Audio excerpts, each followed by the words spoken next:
प्रदीप भंडारी जो व्यवस्था आज यहां पर आशुतोष दिखा रहे हैं ना हमें, वही व्यवस्था अगर कल की होती तो शायद इस हादसे का सामना ना करना पड़ता। मालूम था लोगों को कि इतनी भीड़ होने वाली है, हर वीकेंड को इतनी भीड़ वहां पर लगती है, 4-4 स्पेशल ट्रेनें छोड़ी जा रही है प्रयागराज के लिए। आपको भी पता है, रेलवे प्रशासन को भी पता है, सरकार को भी पता है। अभी आशुतोष बता रहे थे वही व्यवस्था होती तो शायद कल लोगों की जान बच सकती थी। प्रदीप भंडारी। साहिल जी, पहले तो मैं आपके शो के माध्यम से जितने भी दिवंगत ने अपनी परिवारजनों को खोया है, मैं उनके प्रति अपना शोक व्यक्त करता हूं।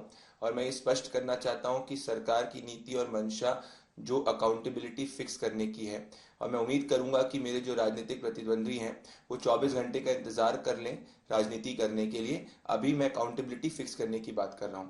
जो आपने ओपनिंग रिपोर्ट में बताया, बिल्कुल बात सही है कि ये फिक्स करने की जरूरत है कि अकाउंटेबिलिटी ये कैसे हुआ। इसीलिए इमीडिएटली कमेटी को गठित करा गया है और हर सीसीटीवी फुटेज को सील किया गया है, जिससे कि हर एंगल से ये पता लगाया जा सके कि क्या वहां पे उतने अधिकारियों की तैनाती नहीं थी, क्या वहां पे अनाउंसमेंट सही तरीके से नहीं हुआ था, एकदम से लोगों को क्यों एक प्लेटफॉर्म पे जाना पड़ा था।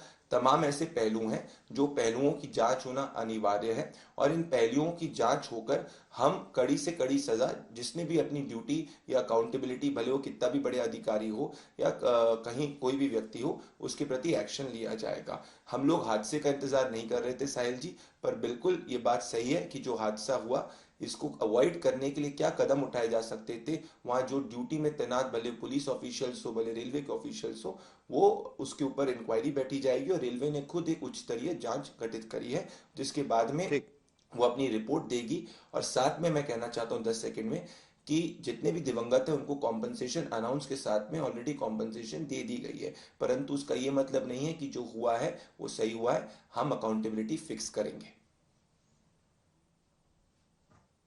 बिल्कुल उम्मीद है वही है कि अकाउंटेबिलिटी फिक्स की जाए, क्योंकि कल जिस तरीके से रिस्पांस रहा, पहले मना कर दिया गया कि इस तरीके की कोई स्टैम्पीड ही नहीं है, अफवाह फैल रही है, और उसके बाद ये कहना पड़ा कि भाई स्टैम्पीड तो है और उसके साथ लोगों की जान भी गई है। सुरेंद्र राजपूत, सरकार कह रही है कि अब हम काम कर रहे हैं, अकाउंटेबिलिटी भी फिक्स की जाएगी, अभी स्थिति भी सुधर रही है वहां पर।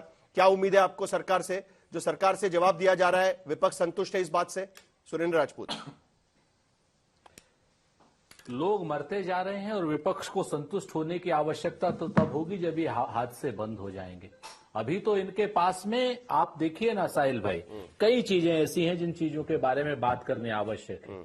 जैसे ही हादसा होता है वैसे ये लोग बेचारे बन करके 24 घंटे 48 घंटे मांगते हैं, लेकिन इसके पहले ये नहीं बताते हैं कि कुंभ में जब व्यवस्था आपने 100 करोड़ रुपए 100 करोड़ लोगों की थी, आधिकारिक रूप से कह रहे थे, अभी तो 50 करोड़ भी नहीं गए। इसका मतलब केंद्र सरकार में और राज्य सरकार की एजेंसियों में सामंजस्य नहीं है, केंद्र के मंत्री में राज्य के मंत्रियों में सामंजस्य नहीं है, भाजपा की केंद्र की यूनिट और राज्य की यूनिट में सामंजस्य नहीं है। राज्य की यूनिट कह रही है हम 100 करोड़ का इंतजाम कर रहे हैं और रेल मंत्रालय उसके लिए तैयार नहीं है। आप इस चीज को देखिए। सबसे बड़ी चीज कि मीडिया को मैनेज करने की पूरी कोशिश की जा रही है और मौतों को मैनेज करने की पूरी कोशिश की जा रही है।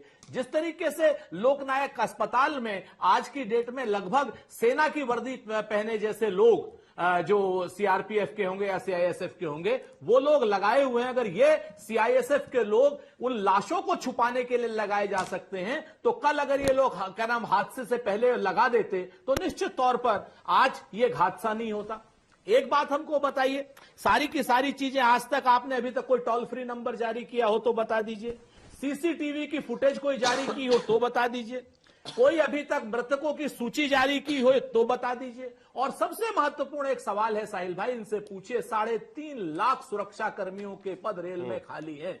अगर रेल आदमियों के बगैर होगी तो रेल चलेगी कैसे? एक तरफ ये जो सबसे बड़ी बात है, 3.5 लाख पद इस वक्त खाली हैं रेल के, और हम हर हादसे से पहले कहते हैं, इन हादसे के बाद कहते हैं कि साहब 3.5 लाख पद खाली है, लेकिन रेल मंत्री हो, प्रधानमंत्री हो, उनके क्या नाम माथे पे शिकन नहीं आती। आप देखिए अभी तक जितनी भी 11 साल में वंदे भारत ट्रेन की हरी झंडी दिखाई गई है वो प्रधानमंत्री जी के द्वारा दिखाई गई है। तो खाली आप अधिकारियों को बलि का बकरा क्यों बना रहे हैं? प्रधानमंत्री अगर हरी झंडी दिखाएंगे मतलब मीठा मीठा गप करेंगे प्रधानमंत्री और कड़वा कड़वा अधिकारियों के ऊपर रखेंगे। ये नहीं चलने वाला। रेल के बजट को हो, चाहे सुरक्षा को कर्मचारी, सुरक्षा के कर्मचारियों के हो, ये सारी चीजें जब तक आप नहीं करेंगे तो निश्चित तौर पर इस तरीके के हादसे के बाद हम लोग सिर्फ गाल बजाते रहेंगे, मीडिया को मैनेज करते रहेंगे और मौतों को मैनेज करते रहेंगे। मैं जवाब दे। ठीक है धीरेन्द्र कुमार, सिर्फ वंदे भारत छोड़ने से नहीं होगा। आई विटनेसेस के स्टेटमेंट्स देख लीजिएगा।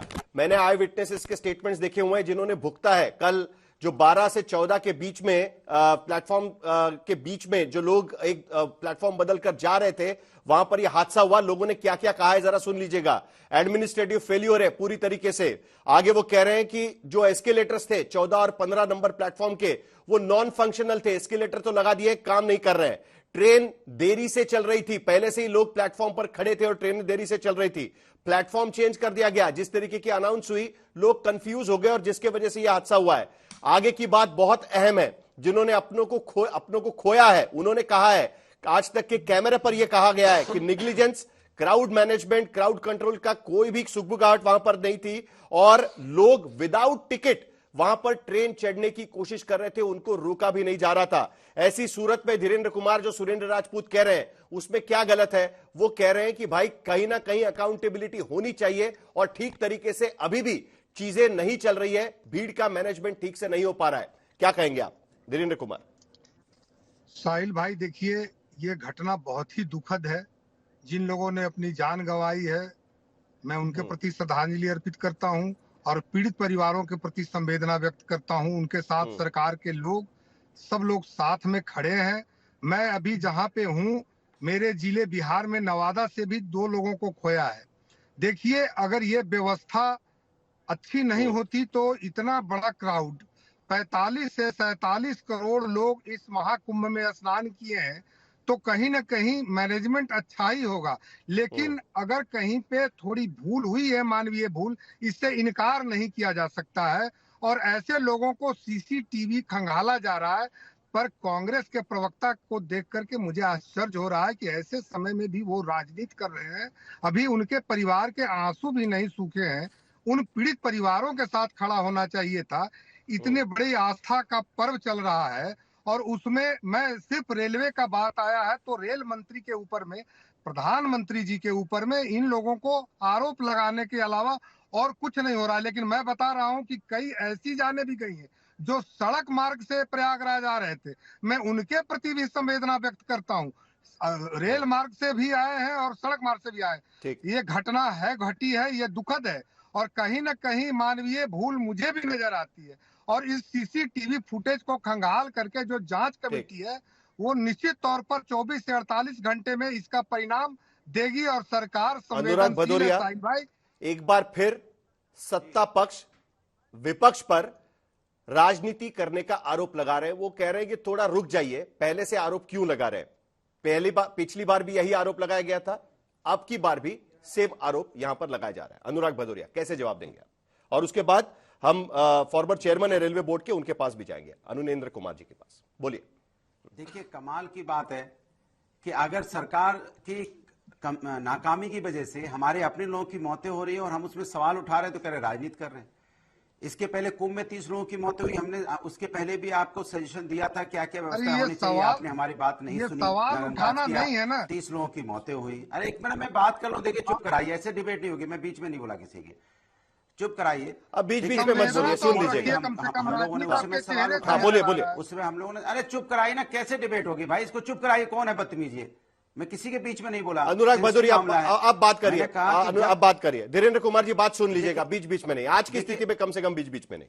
अनुराग भदौरिया जी बोलिए। नहीं, देखिए मैंने आपसे बोला कि विपक्ष में होने के नाते हमारी जिम्मेदारी बनती है कि अगर सरकार से गलती हो रही है तो हमें सरकार को चेताना और सरकार को जगाना। चूंकि जिन लोगों ने इनको चुना है सत्ता पक्ष में, उन्हीं ने हमको भी चुना है विपक्ष में, तो हमारी जिम्मेदारी ज्यादा बनती है क्योंकि ये तो अपनी जिम्मेदारी का निर्वाह नहीं कर रहे हैं। ये इस तरह के हादसे, जैसे रेल स्टेशन पे जो हादसा हुआ, इसके पहले ट्रेन हादसे भी कई हो चुके। 5 साल के अंदर में कम से कम 200 घटनाएं हो चुकी और कितने लोगों की मौतें हुई हैं? कम से कम 300 लोगों की मौतें हो चुकी हैं और कम से कम 900 लोग घायल हो चुके हैं ये लास्ट 5 साल का डाटा बोल रहा हूं रेलवे का। तो क्या रेलवे डिपार्टमेंट को इस बात में होशियारी नहीं रखनी चाहिए कि रेलवे स्टेशन से लेकर ट्रैक वगैरह सारे सुरक्षित हों, किसी प्रकार की कोई अप्रिय घटना ना घट पाए? और लगातार ये स्टेशन पे आपको भीड़ दिखाई दे रही, कोई आज कल तो रात को हुई नहीं, उसके पहले लगातार आप देखोगे विभिन्न स्टेशनों पे किस तरह से भीड़ थी। तो क्या प्रशासन पहले से नहीं जगना चाहिए था? प्रशासन को जब स्टेशन पे भीड़ हो रही तो पुलिस वहां मुस्तैद होनी चाहिए, चौकन्नी होनी चाहिए, वहां पे सारी व्यवस्था होनी चाहिए जिससे कोई अप्रिय घटना न घट पाए। लेकिन सवाल यह है कि भारतीय जनता पार्टी के साथ जब भी उनको आईना दिखाने की कोशिश करो तो वो हमें विपक्ष के बारे में बोलना शुरू करते हैं। अरे हमने तब भी बोला था जब 30 लोगों की मौतें हुई थी कम में, तब भी हमने आपको चिताया था कि भाई ऐसी घटनाएं नहीं होनी चाहिए, कम से कम व्यवस्थाएं ठीक रखो। फिर आज 18 लोगों की मौतें होगी, तब भी हम आपको चिता रहे हैं। तो सवाल यह है कि आप व्यवस्थाओं को ठीक क्यों नहीं कर रहे हो? और जब व्यवस्था ठीक नहीं होगी तो हादसे पे हादसे होंगे। तो जब से ये सरकार आई है तब से हादसे पे हादसे हो रहे हैं, हमें आंसुओं के अलावा कुछ नहीं मिल रहा है। तो क्या हम इस सरकार में आंसू बहाने के लिए हैं, या इस सरकार में हम बार बार आपको यह चिताने के लिए आते हैं कि नहीं नहीं आप सुधरिए आप सुधरिए, फिर घटना हो जाती है? जो मेरे अपने चले गए, जिसका बेटा चला गया, जिसकी मां चली गई, जिसके पिताजी चले जाए, जिसकी बहन चले जाए, तो वापस नहीं आएगी ना। हम आप तो डिबेट कर लेंगे, बातें कर लेंगे, हम आप पे आरोप लगाएंगे, आप हमारे पे पुरानी घटना उठा के कुछ बताएंगे, लेकिन उनके बच्चे वापस आ जाएंगे क्या? जिसकी मां चली गई नहीं आएगा ना, जिसका छोटा बच्चा बेटी, क्या जो लोग मरे हैं वो वापस नहीं आएंगे। हम आप भी बाप है ना, जब घर का एक बच्चा 2003 से लगातार पूरा खानदान का खानदान बर्बाद हो जाता है। हम इस तरीके के हादसे देख रहे हैं। करते कि नहीं करते? 2013 में इसी तरीके का हादसा प्रयागराज स्टेशन पर भी हुआ था। प्रदीप भंडारी आपसे जवाब हम लेंगे, लेकिन उसके बाद जो प्रयागराज में हादसा हुआ था उसके बाद नेशनल डिजास्टर मैनेजमेंट अथॉरिटी ने एक रिपोर्ट बनाई थी 2014 में, और इस पर मुझे जाना है अनुनेंद्र कुमार जी के पास में। उस रिपोर्ट में साफ शब्दों में कहा गया था कि इस तरीके का भीड़ का मैनेजमेंट किस तरीके से होना चाहिए। सरकार के पास यह रिपोर्ट पड़ी हुई है। उस रिपोर्ट में क्या कहा गया है उसकी कुछ पंक्तियां मैं आप लोगों के सामने रखना चाहूंगा ताकि डिबेट पे इसका इस्तेमाल किया जा सके। सबसे पहली बात, जो राष्ट्रीय आपदा प्रबंधन प्राधिकरण की रिपोर्ट है 2014 की, उसमें यह कहा गया है कि सक्रिय समग्र योजना और बिना किसी गलती से अधिकांश भगदड़ को रोका जा सकता है। ऐसी कोई भी बात नहीं है कि भगदड़ को रोका नहीं जा सकता। आगे कहा गया है कि भीड़ के आने जाने वाले और कार्यक्रम स्थल पर भीड़ को नियंत्रण करने के लिए लोगों को वहां पर रखना जरूरी है, उससे हादसा रोका जा सकता है। अधिकारियों को कार्यक्रम स्थल पर क्षमता की गणना जरूरी होती है, वहां पर अधिकारी कर्मचारी वर्ग होना जरूरी है, यह भी उसमें रखा गया है। रजिस्ट्रेशन की प्रक्रिया में भीड़ के पैटर्न को समझा जा सकता है, भीड़ के पैटर्न को समझिए और उसके बाद भीड़ का नियंत्रण करिए। अब यहीं पर सवाल उठता है अनुनेंद्र कुमार जी कि क्या रेलवे को इस तरीके का हादसा होगा, इसका बिल्कुल अंदेशा नहीं था। 2013 में इसी तरीके की भगदड़ प्रयागराज में हमने देखी थी, रेलवे स्टेशन पर देखी थी। 2014 की एनडीएमए की रिपोर्ट यहां पर सरकार के पास है। कहां गलती हो गई कि रेलवे प्रशासन को बार बार इस बात की चेतावनी होने के बावजूद भी वो काम नहीं कर पा रहे? अनुनेंद्र कुमार जी। देखिए, जहां तक ये कल की भगदड़ का सवाल है, पहली चीज तो यह है कि 35 दिनों से ये बातचीत ट्रेन रेलवे चला रही है।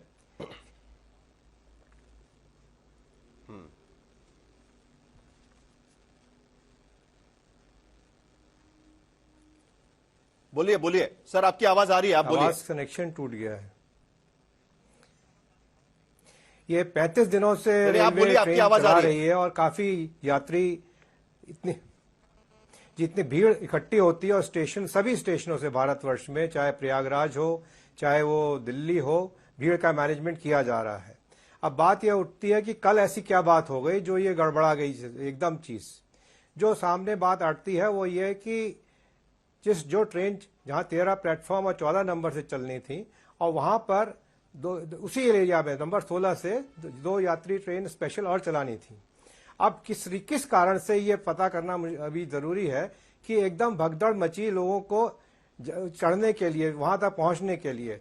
16 नंबर ट्रेन कितने बजे जानी थी, 14 नंबर वाली ट्रेन का क्या टाइमिंग चलने का था, और कुछ ट्रेन जो उस समय बताते हैं कि लेट भी हुई थी, वो आनी थी, तो उसकी यात्रियों की क्या स्थिति थी। तो ये जांच समिति बताएगी कि यात्रियों का जमावड़ा जो था वो पहले से था या ये स्पेशल ट्रेन वजह से हुआ था। लेकिन ये कहा जाए कि रेलवे ने भीड़ मैनेजमेंट की जानकारी को या उसकी कैपेबिलिटीज नहीं, ये तो 15-35 दिन से हम दिखा ही रहे हैं। और अभी जो पिछली बार जब इलाहाबाद से 364 ट्रेनें एक दिन में चलाई गई थी, एक आसान नहीं है 7 स्टेशनों से इतनी ट्रेनें एक दिन में चलाना। ये गिनीज रिकॉर्ड्स का अपना ही एक बड़ा रिकॉर्ड है।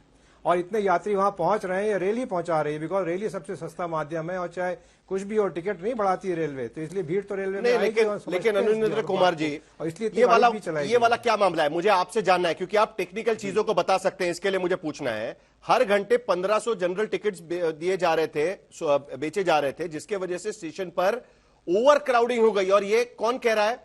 तो डीसीपी है केपीएस मल्होत्रा, जो वहां पर पहुंचे थे भगदड़ के बाद में, वो कह रहे हैं हर घंटे 1500 टिकट बेचे जा रहे थे। जिनके पास टिकट नहीं है उनको एंट्री दी जा रही थी रेलवे स्टेशन पर, जो आई विटनेस कह रहे हैं। यह कहां से हो गया? देखिए, मैं मानता हूं टिकट 1500 टिकट बेचना ऐसी बात नहीं है कि बहुत अनदेखी फिगर है। रेलवे इस टिकट इतनी बेचती रहती है हमेशा, और चूंकि ये ट्रेन जो स्पेशल ट्रेन चल रही हैं वो नॉन रिजर्व ट्रेन है, तो इतनी तो ट्रेन बिकेंगे ही। अगर 24 डब्बे की गाड़ी होती है और एक डब्बे में करीब 150 लोग आप समझते हैं नॉन रिजर्व आते हैं, तो कैसे आएंगे? इतने लोग के इतने टिकट बिकेंगे तभी तो आएंगे वहां पे लोग। रिजर्व ट्रेन की तो बात अलग हो जाती है। तो ये पता तो था इतने लोग इकट्ठे होंगे, और पहले भी इकट्ठे हुए हैं, ये नहीं कि आज ही इकट्ठे हुए हैं। इसलिए जानकारी तो थी रेलवे को कि ट्रेन चलेगी, ट्रेन के यात्री आएंगे। जो अनरिजर्व टिकट है, टिकटलेस लोग आते हैं स्टेशन पे,